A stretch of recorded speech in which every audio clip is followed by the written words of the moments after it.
Hello everyone, I'm Anagha Anand. The title of our project is IoT Framework for Connected Device Manufacturers. It is a sponsored project by Singularis Technologies Solution. Our project guide is Professor Bhagyashree Thorat, and my team members are Chatrali Pare, Monish Sanchiti, and Soham Jarandekar. IoT hardware such as actuator, gadgets, or appliances that can be programmed for certain application and can transmit data over internet or other networks. And IoT devices are the future.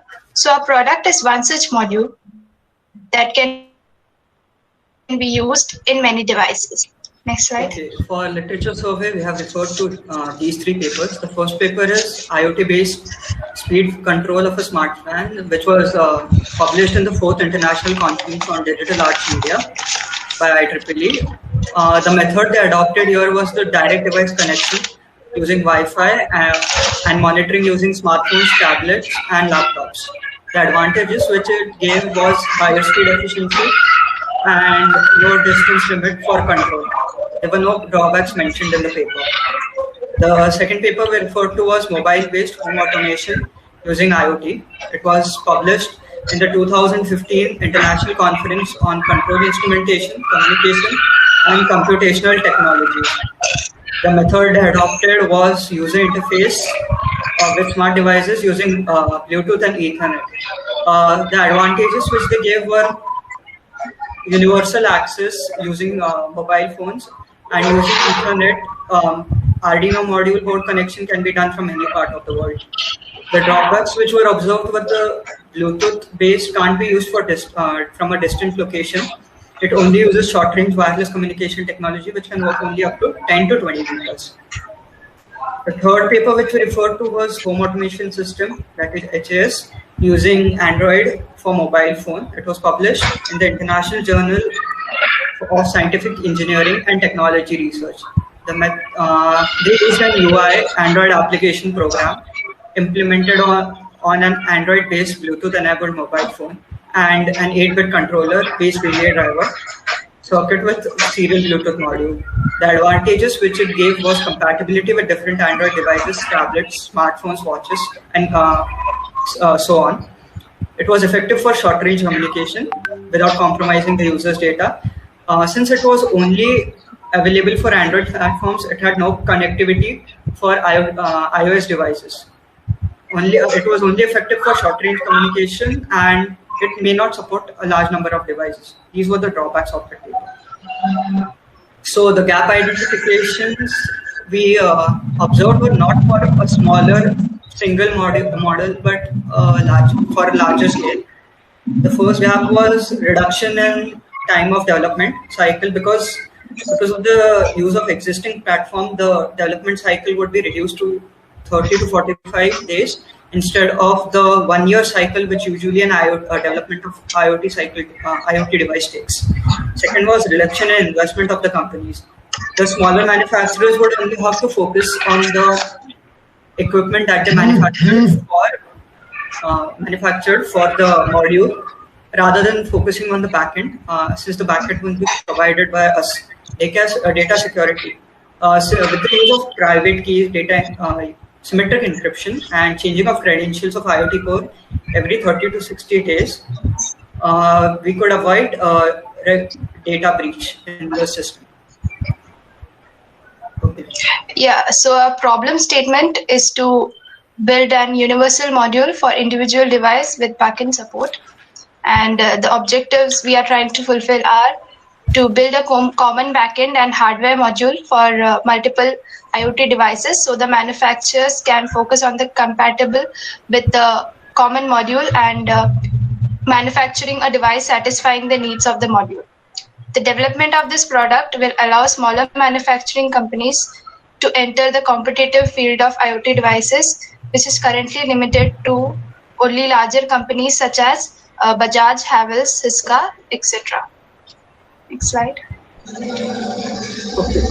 As you can see, the central server connects to all the components of the project. It maintains the data for cloud to facilitate the interconnection between the device and the Android application. Google IoT Core acts as a mediator between the mobile app and the device for controlling the functions of the device.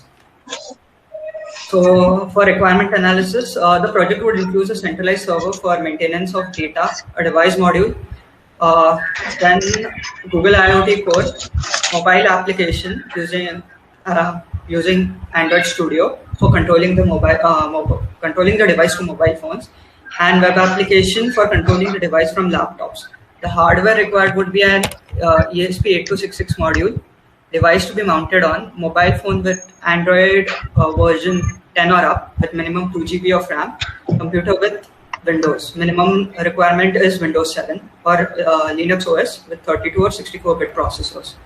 The software requirements and modern engineering tools are as follows: and Arduino IDE, Angular 2, Angular 2 for web application, XML and Android Studio for Android application, Visual Studio Code for both web application and for control for Google IoT Core, and the Google IoT Core as a resource. So the techniques which we used were choosing the first technique which we used was choosing the best approach to the solution. Since as you know, IoT devices are new to everyone and known and avoided by most of the sections of the society for the cost which they incur, and no matter the development, they are always considered risky. So the best approach for to a suitable solution is something that can be afforded not just by customers, but also by the manufacturers while making the product. This includes choosing all the components of the products in such a way that they are feasible to all the sections, along with avoiding compromise security. Once this approach is selected, a proper plan from designing to testing should be laid out with regular continuous testing while developing the product. Second one is choosing appropriate device to fulfill the requirement of the product.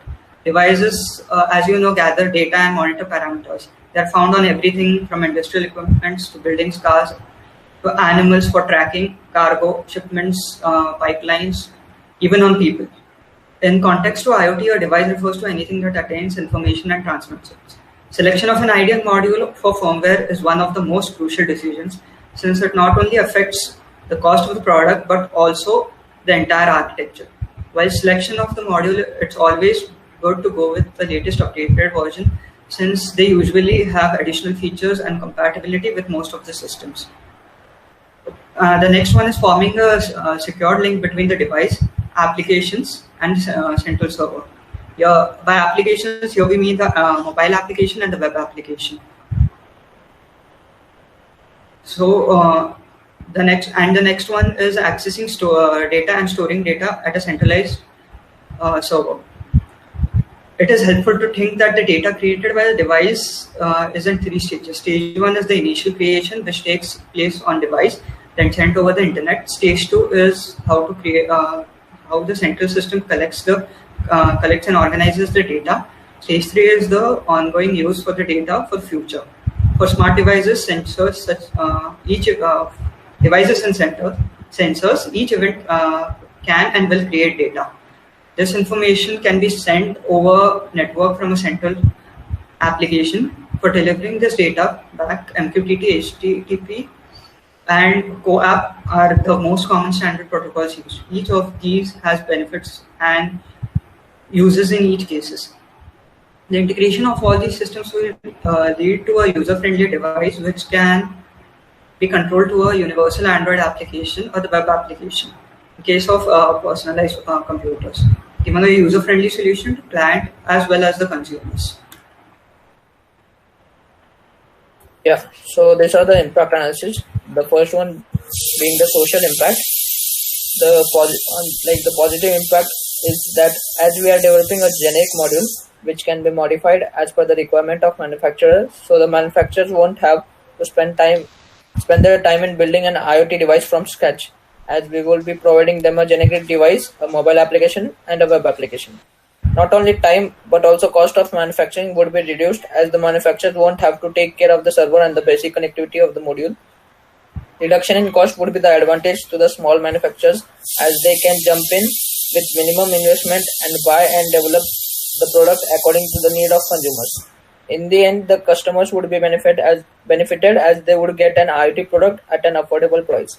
Now, the negative impact would be like as every device would be connected over the internet. Unconscious use, not changing passwords regularly, and the lack of device updates may increase cybersecurity risk and the access to malicious application to the IoT system sensitive data. Such inappropriate security practices increases the chance of data breach. Next slide, please. Yeah, so these are the environmental impact. On positive side, we can say that IoT devices can provide significant energy savings, like for example, turning on street lights only when they are needed, or alerting water processing plants when there is a leak, which would be like saving precious natural resources. The second one being lower energy consumption than the conventional method that are used nowadays. On negative, like there's a dark side though. For one thing, IoT device will produce and send a significant amount of data. All the data will require energy as it passes through the networks. Many of these devices will run on batteries, so the more frequent batteries need to be replaced, the more batteries end up in the landfills. IoT sensors like reduce energy consumption. Yeah, next slide. Ethical practices to be followed for IoT-based projects. As we all know, IoT technologies solve many real-life problems, but they create ethical concerns and legal challenges related to protection of privacy, data security, data usability, data user experience, trust, safety, etc. We have to understand how to think, how to design and build these IoT-aided automation systems, and how to decide in case of harm who is responsible and who is accountable. We have to be sure of what does it mean to be ethical and what does it mean to promote the public good. The concept of ethical design for privacy problem into IoT was introduced aiming at empowering the user in interaction with IoT. With IoT, government face the responsibility of regulating the intangible entities of data and information that flows between huge amount of sensors, devices and network, as information is the creator of value. For this, different devices and sensors to be able to communicate and share data, it is necessary that they use unified standards for data structures, formats and communication protocols. So for hardware implementation, we are using ESP8266 module. The module is controlled by the Android and web applications, which will access and modify the data from the central server. Data transmission and receiving is done by Google IoT Core, which acts as a mediator between module and the mobile app. Each module will have a specific identification code, which will be registered at the central server, which will help in registration of the device in the applications. For this project, ESP8266 is used on the Arduino IDE as a platform. The module will work with the Google IoT Core to establish a connection with the Android application for execution of the functions of the equipment on which it will be mounted on. Using the MQTT bridge, the microcontroller will use an MQTT client and generate a JSON web token from a given private key and register the device on Google IoT Core. As you can see, the code is for building a connection on Google IoT Core and mobile application. Once the code is compiled, the device connects to local Wi-Fi network and private key is verified by the Google IoT Core and the device is authenticated. Yeah, for the software implementation, this flowchart basically represents the relationship between mobile app, device and the Google IoT Core. Next slide, please. Yeah, so the detailed algorithm for this device is that once the user logs into this Ease app using their Gmail ID, it gets registered in the Google Cloud as well. And once logged in, this user can create rooms in it, and inside a room, the devices can be added. The Wi-Fi's SSID is taken as the local server and its password is same as that of the Wi-Fi. And once the Wi-Fi is connected, the app's ID request is sent to the Google Cloud, and the Google Cloud checks whether it is valid or not. And after the device registration, the device can be controlled by the app. Now, each and every changes made in the app will be directly reflected in the IoT Core. Next slide, please. Yeah, so The flowchart also shows us the key generation part. So basically, the app will request device for its ID. Then the ID will be transferred to the Google Cloud. The Google Cloud will generate keys, the private key and the public key, and which are given to the device and then to the Google IoT core.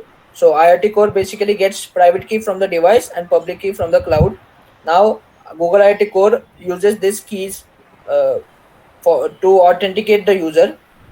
Cloud also generates a unique token that certifies the device identity with certification. Yeah. So for every subsequent request, device sends token back to the cloud, so it knows particularly that the request is coming from a particular identity.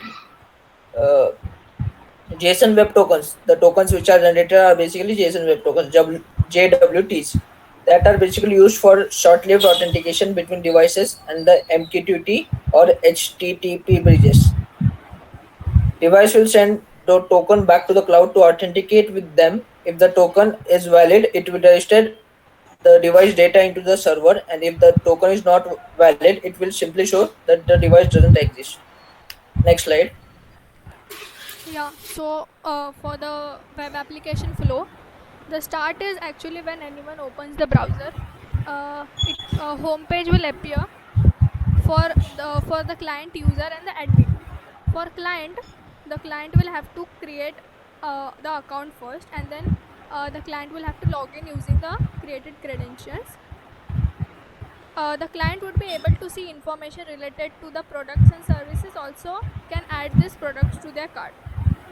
The user who already uses the product will be having their input authentication credentials. So after logging into the website, they would be able to see the product details, their login history, also if they can update any complaint if there are any, and can also add new products or devices.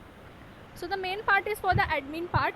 Also after logging in using the created input credentials, the dashboard would appear in front of the admin, which will be having the information of the products.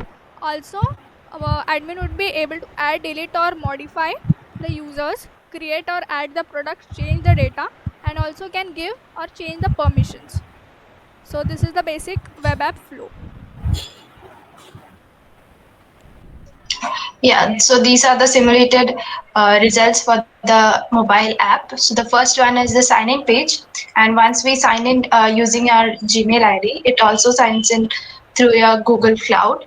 And once you're signed in, there are rooms which can be added or deleted accordingly. And once inside the room, the device is added, and the device can be turned on or turned off and controlled accordingly.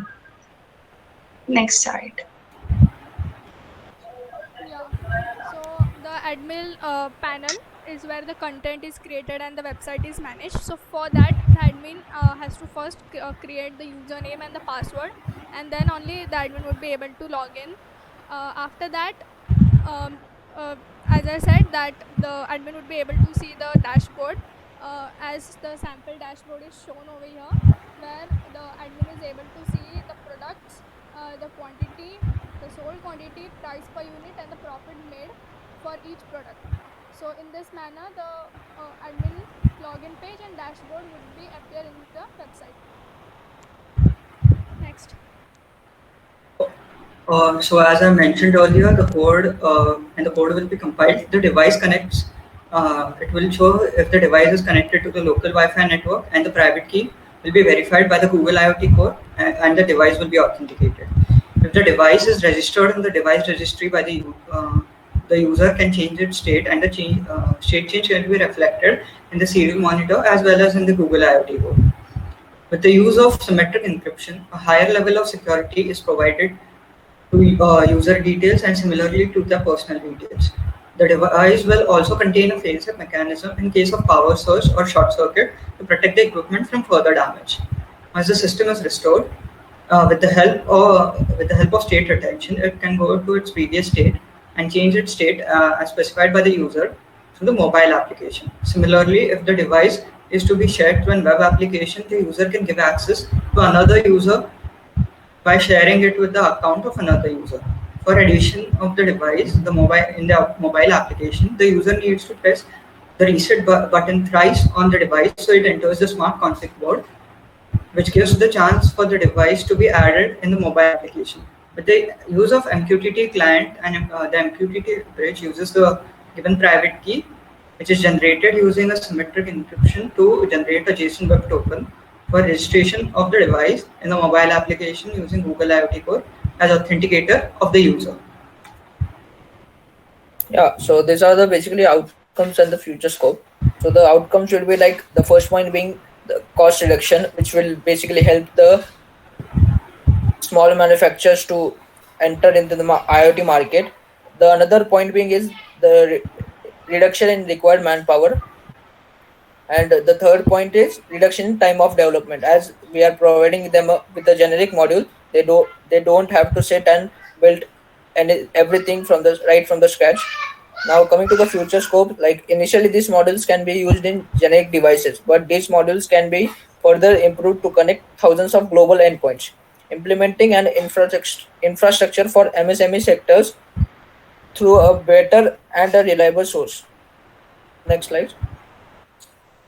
Yeah, so this is basically a sponsored project, so it is the certificate for the same. Yeah, next slide. So these are the various references we have used for our project. So there are in total 10 references. That's it. Thank you. Thank you. Thank you. Hello. Today we are going to present a demonstration for our project. So this is the hardware part of it. This code is basically nothing but basically functions to register a device in the application and connect the device to the IoT core. So once the compilation of code is done, the device connects to the local Wi-Fi network and a private key is verified to Google IoT Core and the device is authenticated. Okay. So whatever the output will be there, it will be displayed on the console.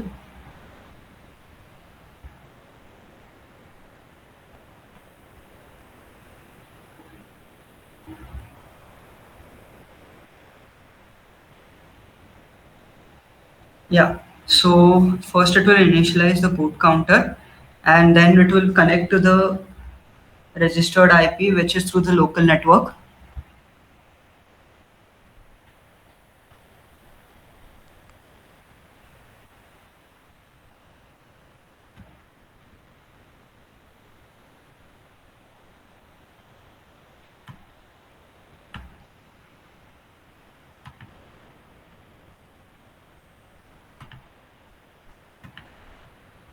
Pause करो कुछ तो issue है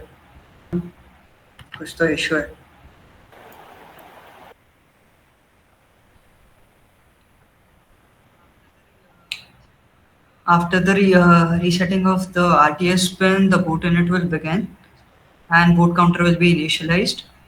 Once the boot counter is initialized, it will connect to the local Wi-Fi whose details are already given, and the connection will be attempted to the through MQTT to the Soham device, which is already registered in the device registry of the Google IoT Core.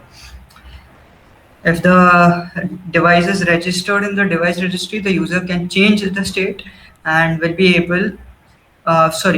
reflected on the serial monitor as well as in the app. So to register a device, on the app, the reset button is pressed thrice on the module so that it enters the smart config mode, which lets us add a device in the application through a unique key. Okay, so for authentication, we have to wait for 60 seconds. Once the authentication is done, the device will be authorized and we will be able to control the state of the device through the application or through the web app. It will also reflect in the Google IoT Core. So this is the private generated private key which is used for authorization. So this shows that the device has been connected since the device has already been registered and I have shared the access of the device through app to Anaga. She will be taking it from here. Yes. So soon can you stop presenting? Okay. I'll share my mobile screen so that we can see how the app works. Okay.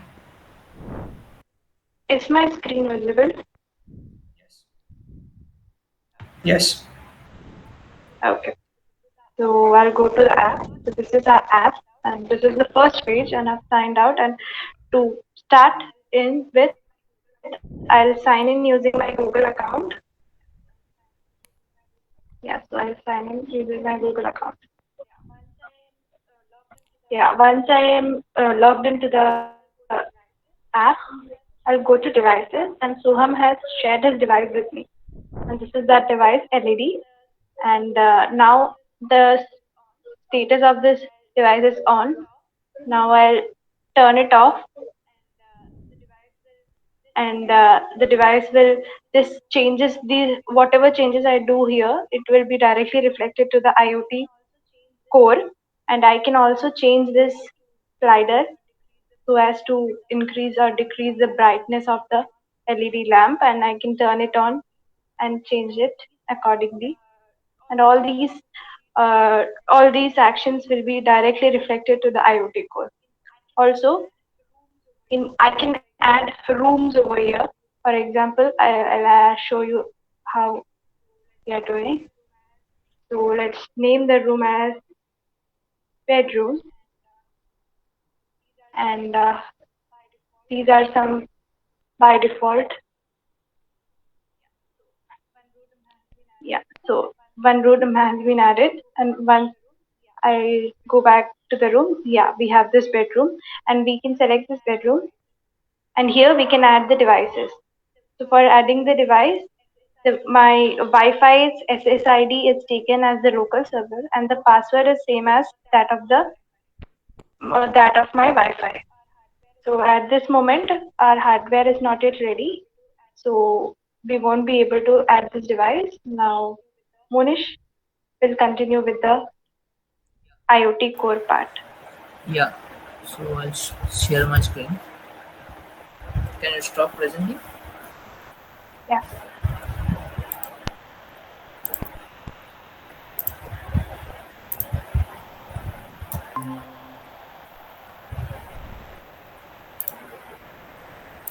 Yeah. So this is the Google Cloud platform. So this is the Google IoT Core, where we have created a registry, which is my registry, in which we have added a device Soham has built, which is named Soham device. So the device uses MQTT bridge to communicate with Cloud IoT Core, and here the region, which is Asia East one, it is the region where we host our resources. So like when we click on my registry, it shows like this, and after clicking at device, we can see a device ID, which is like Soham device, and here we can observe that this is the one numeric ID, and the heartbeat changes in accordance to the change happened in the app, which is controlled by Anaga. So whenever Anaga changes anything, it reflects over here. In configuration and state, we can observe that the latest state change is updated to the cloud here. So the time here right now is 11:37, and we have seen that Anaga just have changed the state. So we can see that the cloud has updated the state change. So this is the working of Cloud IoT Core, and we are able to see the state change and data exchange happening over here after being changed in mobile application. So that's all of Google Cloud Platform. Now Chaitrali will show it. Yeah.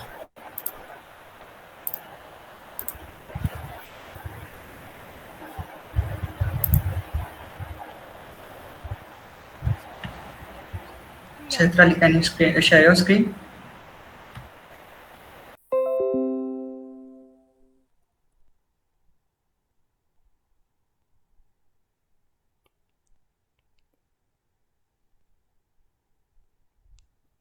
Is my screen visible? Yes, it is. Yes. So this is the login page. So in admin login page,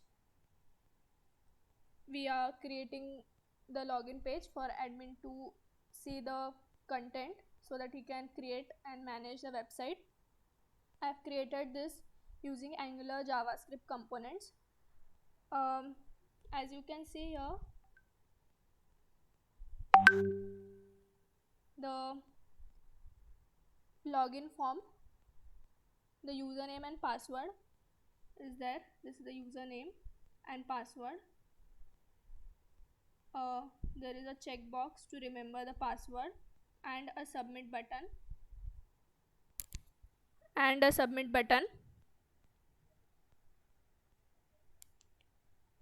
In admin dashboard,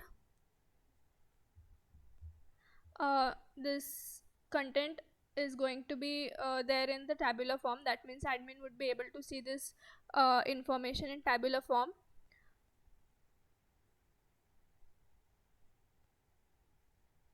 This is onIt method. Using this method, this content gets like the values get entered into the tables. So I'll just run it.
Yeah, so this website is on localhost currently.